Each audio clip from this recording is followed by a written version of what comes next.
लोक काय म्हणतील याची चिंता सोडा. तुमचं ध्येय, तुमची मेहनत आणि तुमचा आत्मविश्वास याच्यावर विश्वास ठेवा. कारण इतिहास नेहमी स्वतःचा मार्ग बनवणारे लोकच घडवत असतात बरं का. अशा प्रकारे माझ्या झाडांना फुलं आली होती. ते मी तोडले, पण आज घरी नाही वाहिले. पूजेमध्ये माझ्या फुलं हे मी एका मंदिरात दिले. घरी व्हायला काही जास्त नव्हते, मंदिरात द्यायचे होते, त्याच्यामुळे तोडून दिले.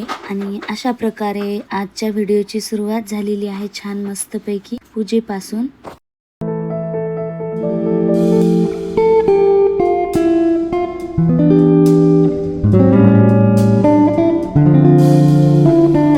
आणि आता मी घेतला टिफिन बनवायला.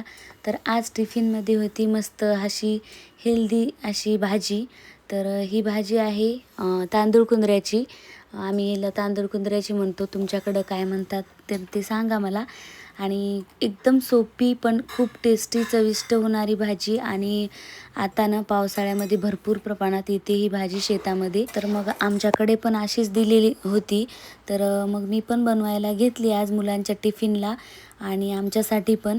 तर सर्वांनाच खूप आवडते ही भाजी आम्हाला. आणि याच्यासोबत संध्याकाळी मी कधी कधी भाकरी पण बनवत असते. आणि दूध भाकर ही भाजी असंही कॉम्बिनेशन खूप छान लागतं. तर आज मी टिफिनला देते यांना. अशी भाजून घ्यायची ही भाजी अगोदर, कारण की ना हिला भाजल्याच्या नंतर हिचा उग्र वास जातो. आणि नंतर हिला एकदम स्वच्छ 2-3 वेळा पाण्यानं धुवून एकदम पाणी हिचं असं पिळून काढायचं. आणि नंतर अशी फोडणीला टाकायची. तर तेलामध्ये ना लसण आणि मिरच्या, थोडंसं जिरं मी मिक्सरला बारीक करून घेतलं. आणि तेलात मोहरी टाकली, आता जिरं टाकलं आणि लगेच तो ठेचा बनवून घेतला ना तो टाकायचा. एकदम कमी साहित्यामध्ये बनणारी भाजी, पण चवीला एकदम भारी. तुम्ही नक्की बनवून बघा, बनवत नसतील तर. आणि ही भाजी तुमच्याकडे पण मिळतच असेल, कारण की एकदम कॉमन भाजी आहे. आणि शेतामध्ये ना हिला असं बी वगैरे पेरणं असं काही लागत नाही, अशीच येत असते ही शेतामध्ये. तर अशी भाजीपाल्यामधलीच एक भाजी आहे ही, जी की न पेरता न लावता येणारी, पण हेल्दी पण खूप आहे आणि पौष्टिक पण आहे आणि चविष्ट पण आहे आणि इझिली भेटून जाते शेतामध्ये. तर अशी बनवून बघा तुम्ही. आणि एकदम सिंपल पद्धतीने बनते ही भाजी. तर बनलेली आहे माझी, आता सगळी झाली भाजी तयार. आणि याच्यामध्ये ना शेवटी मी थोडासा शेंगदाण्याचा कूट पण टाकणार आहे. शेंगदाण्याचा कूट टाकल्यावर पण छान लागते भाजी. आणि अशी एकदमच काय प्लेन असावं म्हणून शेंगदाण्याचा कूट टाकते. आपण याच्यामध्ये डाळ पण टाकू शकतो, जशी आपण मेथीच्या भाजीला टाकतो ना तशी डाळ पण भिजवून मुगाची डाळ टाकू शकतो यामध्ये, तशीही छान लागते. एकदम जवळपास मेथीच्या भाजीसारखीच होते आणि टेस्ट पण खूप छान लागते. तर तुम्ही नक्की ट्राय करून बघा. आणि हीच मी आज भाजी मुलांना टिफिनला देण्यासाठी बनवलेली आहे. आणि आता पोळ्या टाकून घेते मुलांसाठी टिफिनसाठी. सकाळी माझी खूप घाई असते, म्हणून थोडंसं फास्ट होणाऱ्या भाज्या वगैरेच बनवते मी. आणि त्यांना ब्रेकफास्टला पण काहीतरी थोडं वेगळं द्यावं लागतं, तरच खातात. नाही तर दोन्ही सेम दिलं ना तर मग लंचमधला टिफिन वापस आणतात. फिनिश करत नाही म्हणून मॅम बघा शिका ना, बिलकुल टिफिन फिनिश करत नाही. जसा दिला तसाच वापस आणत आहे.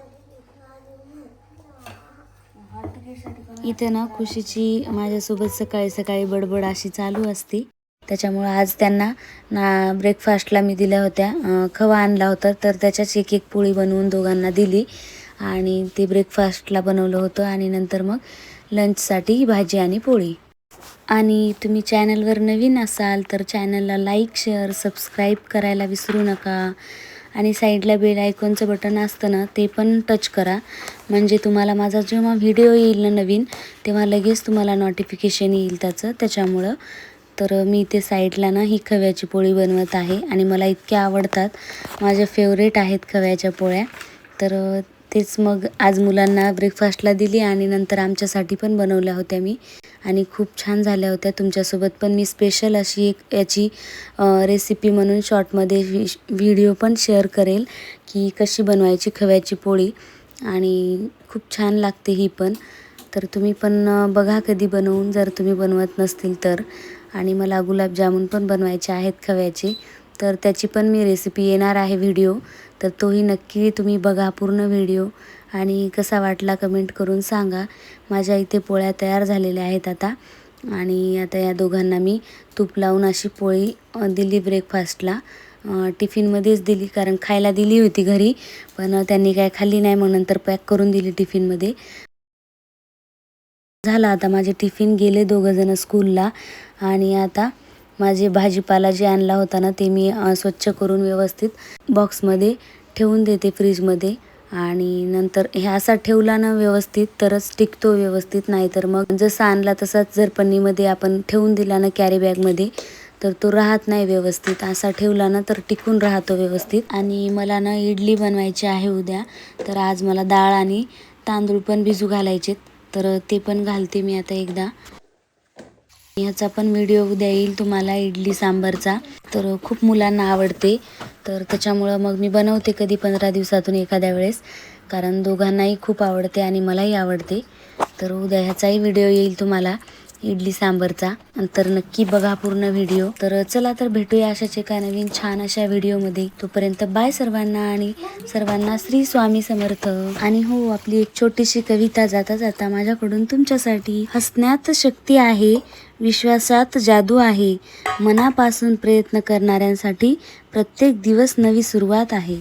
कशी वाटली कविता? बाय सर्वांना.